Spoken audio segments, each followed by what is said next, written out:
A school principal wants to emphasize the pillar learning to do in his school.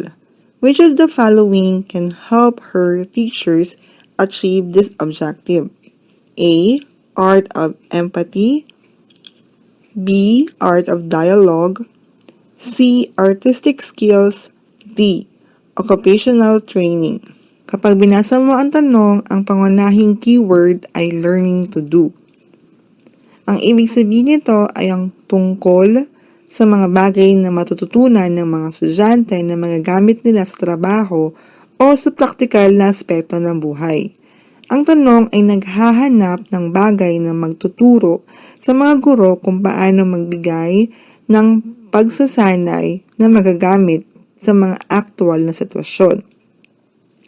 Ang learning to do ay konektado sa mga kasanayan o mga bagay na kailangan matutunan ng estudyante upang maging handa sa trabaho o pagharap sa mga aktual na sitwasyon. Kaya ang sagot ay dapat may kinalaman sa pagtuturo ng mga kasanayan na magagamit sa aktual na gawain. The correct answer is D. Occupational training. Occupational training ay nagbibigay ng mga kasanayan o kaalaman magagamit sa mga particular na trabaho. Kapag tinuturo ito, matututo ang mga estudyante kung paano magtrabaho at magamit ang mga kasanayan sa kanilang napiling larangan. Halimbawa, kung ang isang guro ay nagtuturo ng pagsasanay sa technical na kasanayan tulad ng pagiging mekaniko or chef, ito ay nagpapakita ng learning to do. Bakit mali ang ibang choices? Sa A, Art of Empathy, ang empathy ay tungkol sa pag-unawa at pagmamalasakit sa iba. Bagamat mahalaga ito sa pagtuturo, hindi ito direktang konektado sa idea ng learning to do na tumutok sa mga praktikal na kasanayan. Sa B, Art of Dialogue, ang Art of Dialogue ay tungkol sa pakikipag-usap at pagpapalitan ng mga idea. Bagamat ito ay makakatulong sa pagdevelop ng komunikasyon, hindi ito nakatutok sa mga praktikal na kasanayan tulad na sinasabi ng learning to do. Sa C, Artistic Skills, ang artistic skills ay mga kasanayan sa sining tulad ng pagguhit o pag-awit. Bagamat mahalaga ito, hindi ito tumutugon sa pangangailangan na matutunan ng mga estudyante kung paano magtrabaho sa isang particular na propesyon. Ang occupational training or D ang tamang sagot dahil ito ay nakatutok sa pagdevelop ng mga praktikal na kasanayan na magagamit sa trabaho. Among the four pillars, the Delors Commission emphasized 1. Which of the following is consistent with this important pillar? A. Technical vocational skills. B. Analytical skills. C. Interpersonal skills. D. Joint projects.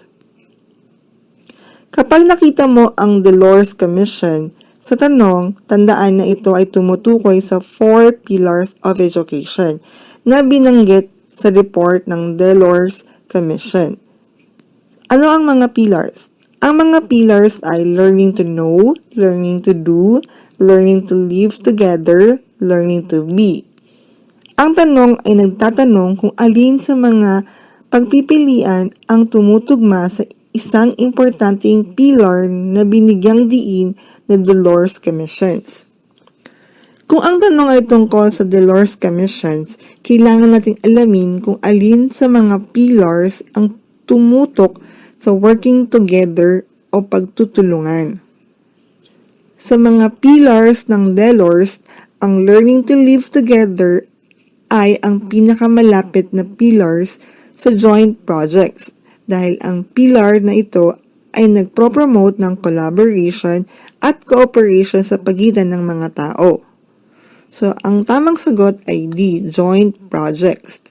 Ang joint projects ay nagpapakita ng pagtutulungan ng iba't ibang tao o grupo upang magtagumpay sa isang project. Kasama ito sa pillar ng learning to live together dahil tumutok ito sa pagtutulungan at pagbuo ng komunidad. Halimbawa, ang mga estudyante ay nagsasagawa ng proyekto sa grupo ay natututo kung paano makipagtulungan at magtrabaho kasama ang iba. So bakit mali ang ibang choices? Sa A, technical vocational skills, bagamat mahalaga ito sa learning to do, hindi ito direktang konektado sa pillar ng learning to live together na nakatuon sa collaboration at cooperation. Sa B, analytical skills, ang analytical skills ay tumutok sa pag-iisip at pagsusuri, ngunit hindi ito sumasaklaw sa pagtutulungan ng mga tao sa mga proyekto o gawain, kaya't hindi ito ang tamang sagot. Sa C, interpersonal skills, ang interpersonal skills ay mahalaga para sa pakikipag-ugnayan sa ibang tao, ngunit mas nakatutok ito sa personal na kakayahan ng isang tao kaysa sa pagtutulungan sa grupo, na i-emphasize ng learning to live. So, ang tamang sagot ay D, joint projects, dahil ito ay tumutugma sa pillar ng learning to live together, kung saan ang pagtutulungan at kooperasyon ay mahalaga. A certain public school is occupying an area inside a subdivision, while its students live in the fringes of that subdivision. The well-heeled residents often complain about the noise, litter, and petty crimes alleged done by the students. A concerned teachers, what should you do? A. Engage the students in regular clean-up activities around the streets surrounding the school. B. Call the students and their parents in weekly conferences to let them know about the grievances of the residents. C. Together with the principal, have a dialogue with the homeowners association on ways that will mutually benefit the school and the subdivision. D. Ask the principal to bring the matter to the local government since it is beyond your school's jurisdiction. Kapag binasa mo ang tanong, ang pinaka-importanting keyword ay mutually benefit the school and the subdivision. Ibig sabihin, ito ay naghahanap tayo ng solusyon na makikinabang ang parehong partido, ang school at ang subdivision. Ang tanong ay tungkol sa mga complaints mula sa mga residente ng subdivision. Ang sagot ay kailangan mag-focus sa collaboration at dialogue ng mga stakeholders. Ito yung school at subdivision. Kaya ang dapat na hakbang ay ang makipag-usap at maghanap ng solusyon na makikinabang ang lahat. Ang sagot ay C. Together with the principal, have a dialogue with the homeowners association on ways that will mutually benefit the school and the subdivision. So, ang dialogue with the homeowners association ang tamang sagot dahil ang solusyon dito ay pag-uusap para magtulungan ang school at subdivision. Hindi lang ito nakatutok sa mga reklamo kundi sa paghahanap ng solusyon na magiging kapaki-pakinabang para sa lahat.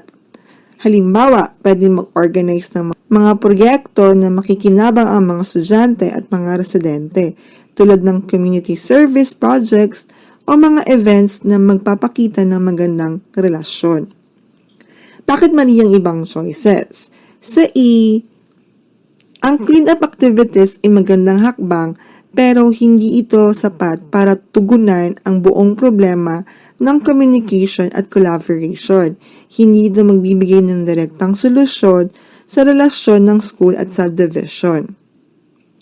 Sa B, ang hakbang na ito ay nakatutok lamang sa pag-inform sa mga magulang at estudyante. Ngunit hindi ito nakatutok sa paggawa ng solusyon na makikinabang ang lahat ng stakeholder, yun ang school at subdivision. Sa D, ang local government ay pwede ring maging parte ng solusyon, pero mas mainam na mag-umpisa muna sa pagitan ng school at subdivision. So, ang dialogue with the homeowner association ang isa sa mas direktang paraan para ma-address ang issue bago dalhin sa mas mataas na level. So, ang tamang sagot ay C. Together with the principal, have a dialogue with the homeowners association on ways that will mutually benefit the school and the subdivision. Dahil ang solusyon ay dapat magtulungan at mag-communicate ang school at subdivision para maghanap ng solusyon na kapaki-pakinabang sa lahat. On the first day of school, you immediately noticed a transferee in your class. As days go by, you also notice the student is shy to recite due to her provincial accent and lacks fluently in Filipino. Which of the following is the least effective way to ease her discomfort and pave the way for the class to take her in? A. Talk to her outside of class every time you have the chance. B. Ask her to tell something about herself and the place she came from in front of her classmates. C. Treat her like one of your regular students but make it known she can approach you anytime. D. Ask your students to be friendly and welcome her to the class. Ang tanong ay naghahanap ng pinakamalapit na epektibong paraan para matulungan ng estudyante na mag-adjust sa bagong klase. Kaya ang hanap natin ay kung alin sa mga option ang hindi nakatutok sa pagtulong sa estudyante na makaramdam ng komportable at tanggap sa klase. Si transferee ay shy at may provincial accent, kaya't kailangan ng solusyon na magbibigay sa kanya ng comfort at tanggap sa klase. Ang solusyon ay dapat hindi magdagdag ng pressure sa kanya at magpatibay ng positibong ugnayan. So, least effective means na ang isang option ay hindi makakatulong ng malaki o maaari magpataas pa ng discomfort ng estudyante. The correct answer is B. Ask her to tell something about herself and the place she came from in front of her classmates. Hindi ito magandang hakbang dahil ang shyness ng estudyante at ang lack of fluency sa Pilipino ay maaari maging sanhi ng mas malaking kaba at discomfort para sa kanya, lalo na kung papakilalanin siya sa harap ng buong klase. Ang pagpapakita ng personal na impormasyon sa harap ng maraming tao ay pwede magdagdag ng pressure sa kanya. So, bakit mali ang ibang choices? Sa A, talk to her outside of class every time you have the chance.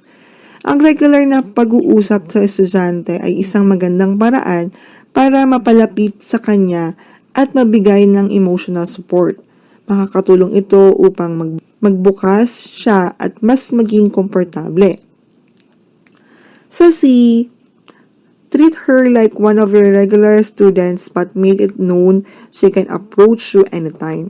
Ang pagiging open sa estudyante at pagpaparamdam sa kanya na siya ay welcome at malaya siyang lumapit sa iyo ay isang positibong hakbang.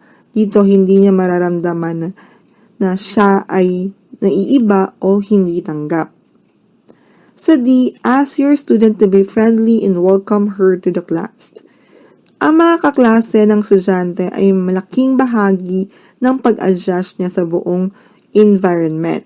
Ang pagiging friendly at welcoming ng mga kabatch ay makakatulong para magbukas siya at mas mapadali ang kanyang integration sa klase. Ang pinakamaliit na epektibong paraan ay B. Dahil maaaring magdagdag ito ng pressure at discomfort sa kanya, lalo na kung siya ay hindi pa handa.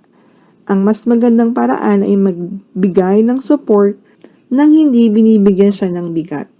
In a PTA meeting where contribution for a PTA fundraising project was discussed, a parent with 3 children enrolled in the school pleaded that she may not be charged the total 900 since each child is asked 300. Because it was beyond her financial capacity. The teacher advisor answered, "Marami kasi kayong anak, wala na kayong magagawa dyan. To maintain your cordial relation with parents, Which should be the best answer? A. We understand your plight. Let's find out how we can help. Do you have any proposal? B. This was agreed upon by all of you. This amount did not come from me nor from anyone, unless everyone in this meeting now changes his or her mind. C. We feel for you, but agreement is agreement unless we repel what we agreed upon from the very start. D. It may be quite late to raise the question. This should have been raised in the first meeting. Cordial relation with parents. Ang keyword na ito ay nagpapakita na ang tanong ay naghahanap ng sagot na makakatulong sa pagpapanatili ng magandang ugnayan sa pagitan ng guro at magulang.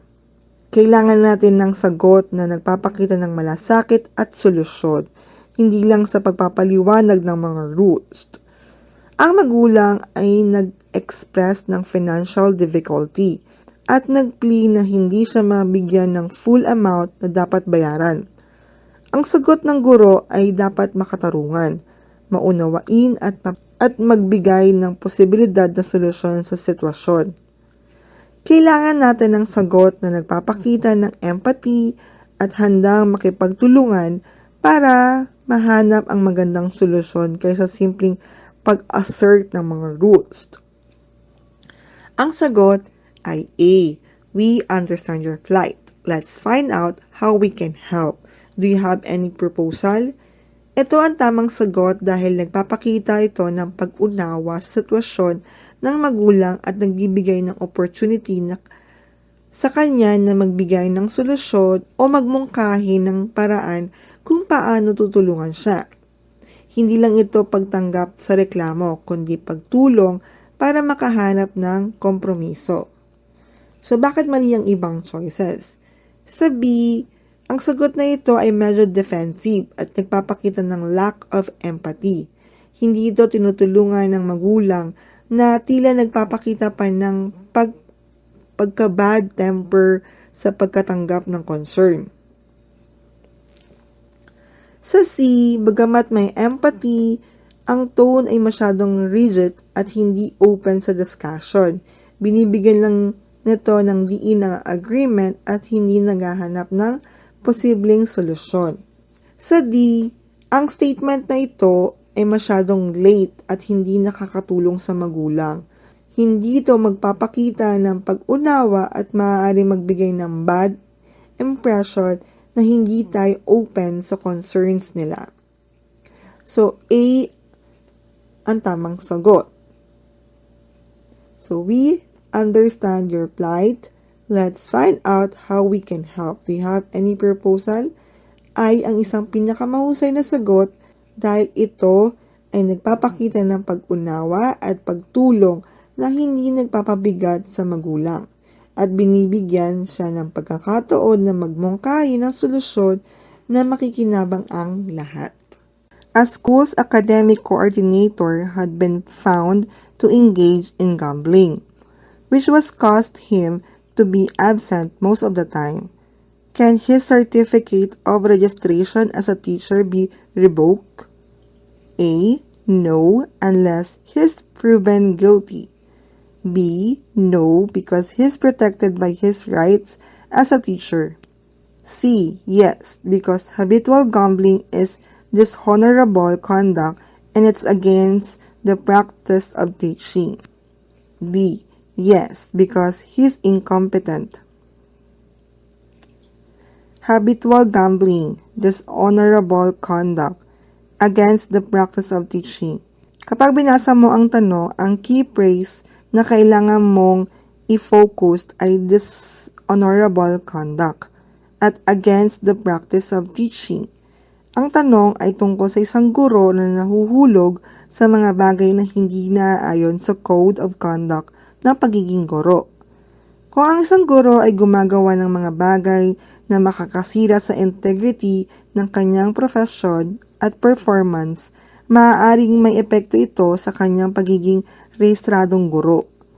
Ang gambling, lalo na kung ito ay habitual at nakakaapekto sa work ethics sa pamamagitan ng pag-absent, ay isang form of dishonorable conduct na laban sa Code of Ethics ng mga guro. So, ang sagot ay C. Yes, because the habitual gambling is a dishonorable conduct and it's against the practice of teaching. Ang gambling, lalo na kapag ito ay habitual, ay isang dishonorable conduct at hindi nararapat sa isang guro. Kung ang isang guro ay patuloy na gumagawa ng isang bagay na nakakasira sa kanyang profesyon tulad ng gambling at nagiging sanhi ng absences na nakakaapekto sa kanyang trabaho, maaaring itong magresulta ng pag-revoke ng kanyang Certificate of Registration. So, bakit mali ang ibang choices? Sa A, no unless he's proven guilty. Bagamat ang mga tao ay may presumption of innocence, hindi ibig sabihin na hindi pwedeng ma-revoke ang kanyang certification habang may acts siyang ginagawa na makakasira sa integridad ng kanyang pagiging guro. Ang habitual gambling at pagiging absent ay mga grounds for revocation kahit na hindi pa siya napatunayan na guilty sa korte. B. No, because he is protected by his rights as a teacher. May mga karapatan ng guro, pero hindi ito nangangahulugang exempted siya sa mga ethical violations. Hindi siya pwede mag-justify ang maling gawain or gambling dahil sa kanyang mga karapatan. Ang mga guro ay inaasahang magpakita ng moral uprightness at professionalism sa lahat ng aspeto ng kanilang buhay. Sa D, yes, because he's incompetent. Ang pagiging incompetent ay may kinalaman sa kakulangan sa kasanayan o kakayahan ng guro, ngunit hindi ito direktang konektado sa habitual gambling.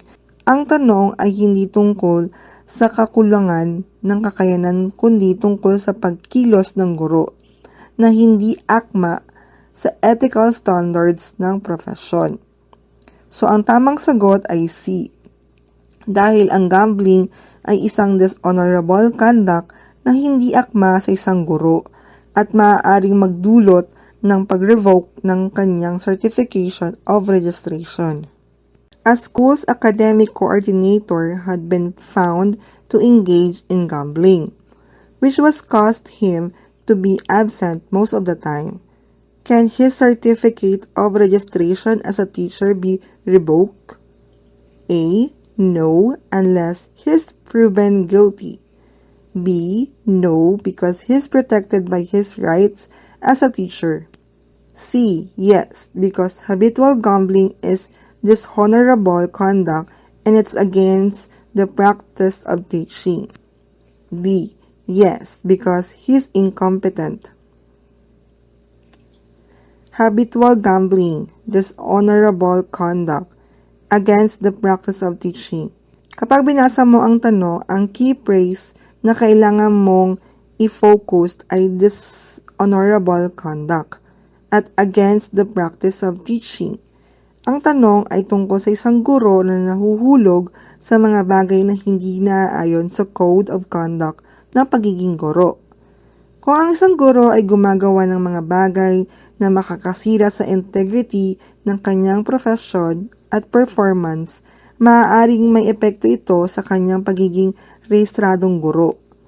Ang gambling, lalo na kung ito ay habitual at nakakaapekto sa work ethics sa pamamagitan ng pag-absent, ay isang form of dishonorable conduct na laban sa Code of Ethics ng mga guro.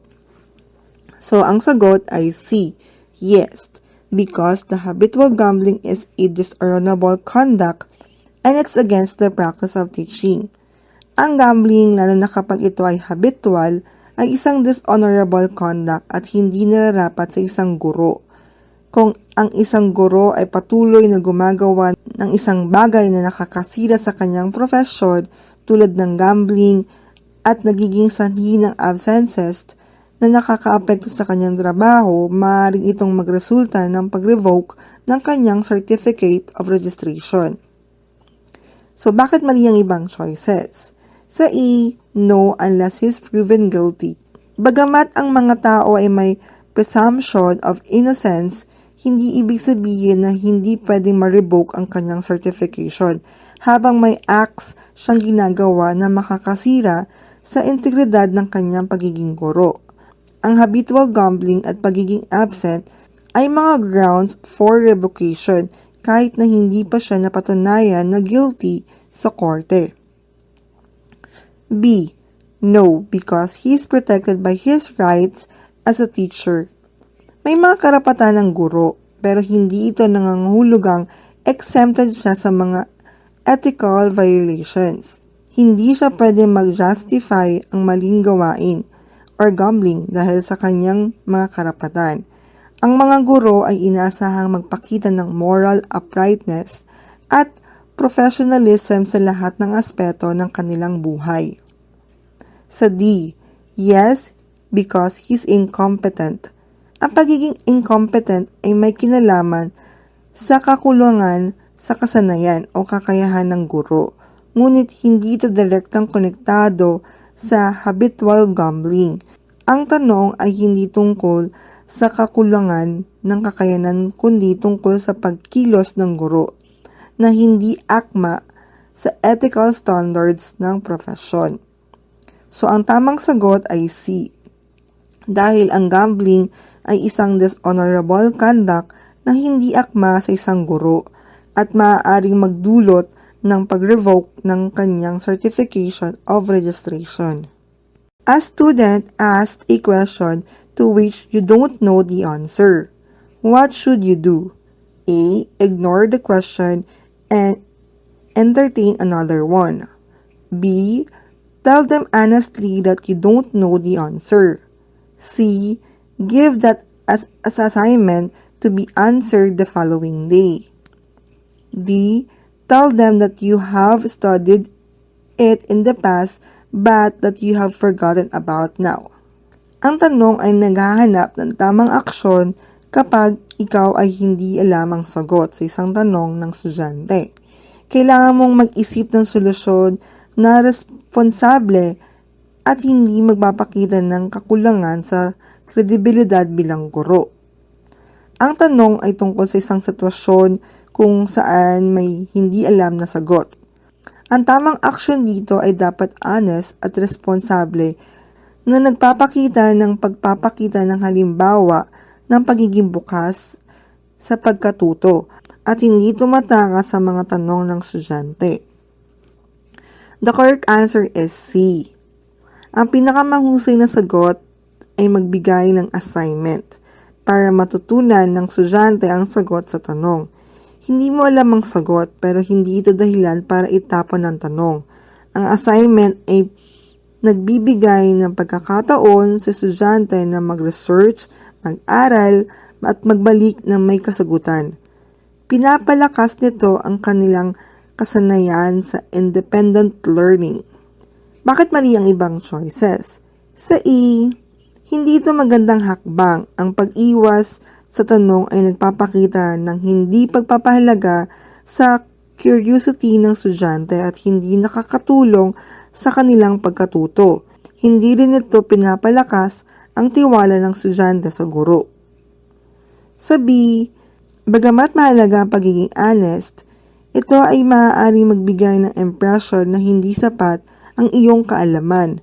Ito ay hindi nakakabuti sa motivation ng estudyante, kahit hindi ito pinakamagandang option.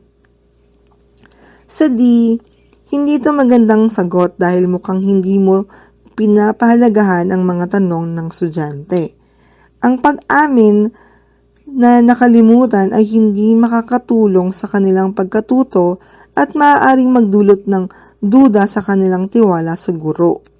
Ang C ang tamang sagot dahil ito ay nagpapakita ng pagiging responsible, may paggalang sa estudyante at may solusyon na nagpapa-encourage sa estudyante na mag-aral at mag-research at hindi lang basta maghintay ng sagot mula sa guro.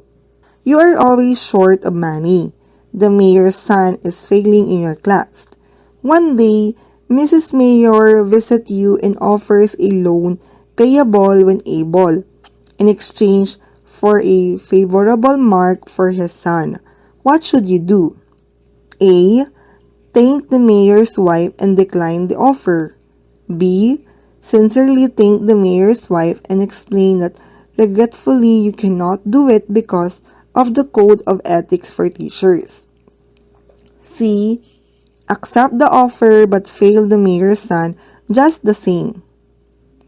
D. Accept the offer and give a passing mark to the mayor's son. Ang pinaka-importanting cue dito ay ang Code of Ethics for Teachers. Ibig sabihin, ang tanong ay tungkol sa isang ethical dilemma kung saan may alok na corruption, kapalit ang pabor sa anak ng mayor. Bilang guro, meron tayong moral at legal na obligasyon na sundin ang Code of Ethics. Ang anumang alok na kapalit ng grades o pabor sa estudyante ay labag sa mga patakaran ng pagiging guro. Hindi tayo pwedeng magbenta ng grades o magbigay ng pabor kapalit ng anumang bagay. Ang loans o kahit ano pang gantimpala na ibinibigay sa atin upang baguhin ang tamang pagsusuri ng isang estudyante ay isang malaking ethical violation. The correct answer here is A. Thank the mayor's wife and decline the offer. Magpasalamat at tanggihan ang alok ni Mrs. Mayor.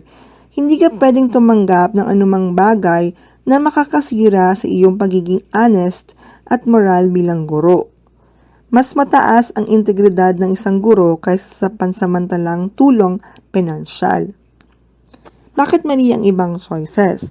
Sa B, bagamat tama ang dahilan, mas mabuti na hindi lang tanggihan kundi magpasalamat at maging matatag sa pagpapakita ng mataas na etika at hindi magbigay ng kahit na anong uri ng kompromiso. Kailangan ipakita ang determinasyon sa pagpapahalaga sa profesyon at tamang pamamahala ng mga sitwasyon. Sa C, hindi ito tama dahil kahit tanggapin mo ang alok, ang korupsyon sa sitwasyon ay hindi pa rin mawawala. Hindi tama na magpanggap na tanggapin at magbigay pa rin ng tamang marka, ito ay may maling integridad. Sa D, ganap na mali. Ang pagtanggap ng alok at magbigay ng pabor sa estudyante ng mayor ay isang seryosong paglabag sa ethics ng pagiging guro at hindi ito katanggap-tanggap sa profesyon. Ang pinakatamang sagot ay A. Bilang guro, kailangan nating itangi ang ating integridad at sundin ang mga prinsipyo ng Code of Ethics. Dapat nating ipakita sa ating mga estudyante at komunidad ang halimbawa ng honesty at accountability. Teachers often complain of numerous non-teaching assignments that adversely affect their teaching. Does this mean that teachers must be preoccupied only with teaching? A. Yes, because teaching is more than enough full-time job. B. No, because to lead in community activities is the job of elected officials. C. Yes, if they are given another assignment, justice demands that they be properly compensated. D. No, because every teacher is expected to provide leadership and initiative in activities for the betterment of communities. Ang pangunahing clue dito ay ang leadership at ang role ng guro sa mga community activities. Ang tanong ay tungkol sa kung ano ang responsibilidad ng guro. Hindi lang sa pagtuturo kundi pati na rin sa mas malawak na aspeto ng komunidad. Ang mga guro ay hindi lang tagapagturo sa loob ng klase, kundi bahagi rin sila ng komunidad. Kasama sa kanilang tungkulin ang pagiging leader at tagapagtulong sa pag-unlad ng komunidad. Kasama rito ang mga extracurricular activities, community programs, at mga aktibidad na makikinabang ang buong komunidad. Hindi ibig sabihin na dapat mag-focus lang ang mga guro sa pagtuturo, kundi kailangan din nilang magbigay ng leadership sa mga proyekto para sa kapakanan ng komunidad? Ang sagot ay D. No, because every teacher is expected to provide leadership and initiative in activities for the betterment of communities.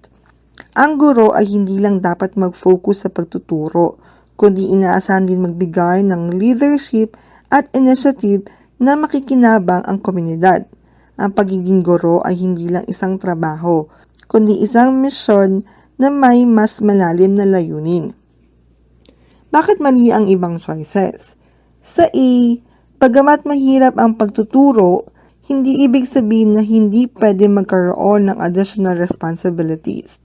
Ang pagiging guro ay may mga expected roles na higit pa sa pagtuturo, tulad ng pagiging bahagi ng komunidad at ng school programs. Sa B, mali ito dahil hindi lang ang mga elected officials ang may responsibilidad sa komunidad.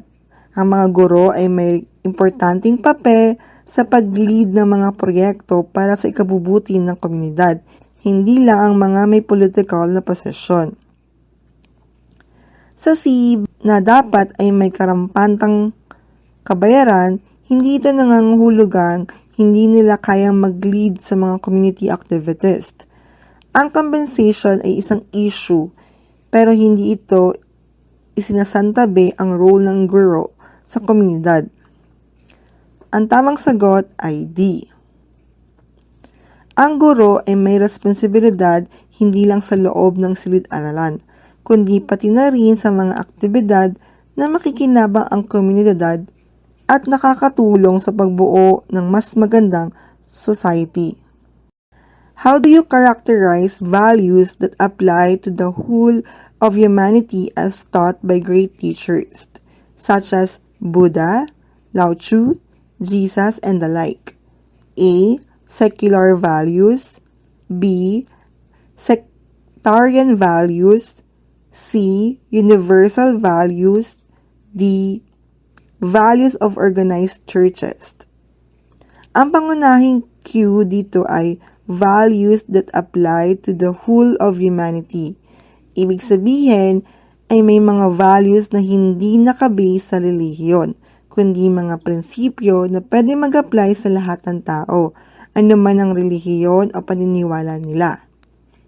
Ang mga great teachers tulad ni Buddha, Lao Tzu at Jesus ay nagturo ng mga universal values na may layuning magtaguyod ng pagkakapantay-pantay, pagmamahal at kabutihang panlahat sa buong mundo.